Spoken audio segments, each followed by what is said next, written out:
Genesis, Kabanata 7. Sinabi ni Yahweh kay Noe, "Pumasok kayong mag-anak sa barko. Sa lahat ng tao'y ikaw lamang ang nakita kong namumuhay ng matuwid.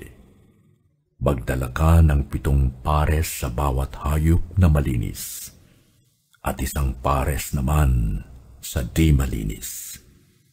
7 pares din sa bawat uri ng ibon ang iyong dadalhin.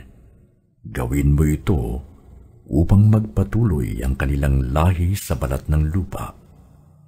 Pagkaraan ng 1 linggo, pauulanin ko ng 40 araw at 40 gabi upang lipulin ang lahat ng aking nilikha sa daigdig."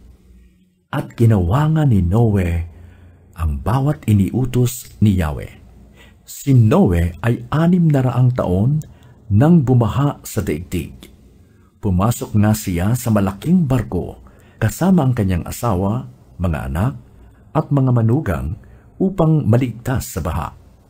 Sa bawat uri ng hayop, malinis o hindi, sa bawat uri ng ibon at maliliit na hayop, ay nagsama siya sa barko ayon sa utos ng Diyos.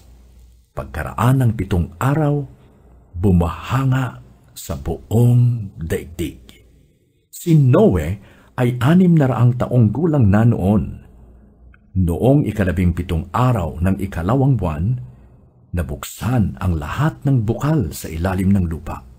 Nabuksan din ang mga bintana ng langit. Bumuhos ang ulan sa loob ng 40 araw at 40 gabi. Pumasok noon sa barko si Noe at ang kanyang asawa kasama ang kanilang 3 anak na lalaki na sina Shem, Ham at Japhet at ang kanilang asawa.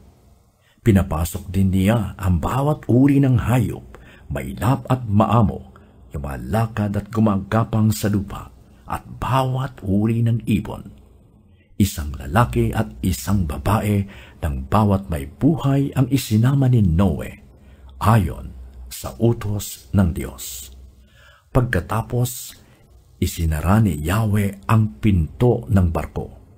40 araw na bumaha sa daigdig. Lumaki ang tubig at lumutang ang barko. Palaki ng palaki ang tubig habang palutang-lutang naman ang barko. Patuloy pang lumaki ang tubig hanggang sa lumubog ang lahat ng matataas na bundok at tumaas pa ng halos 7 metro sa taluktok ng mga bundok.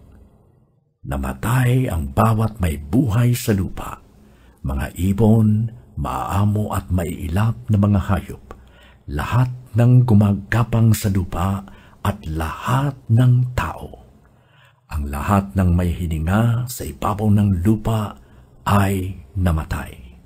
Ang mga tao at mga hayop sa daigdig ay nilipol ng Diyos, maliban kay Noe at sa kanyang mga kasama sa barko. Nagsimulang bumaba ang tubig pagkatapos ng 150 araw.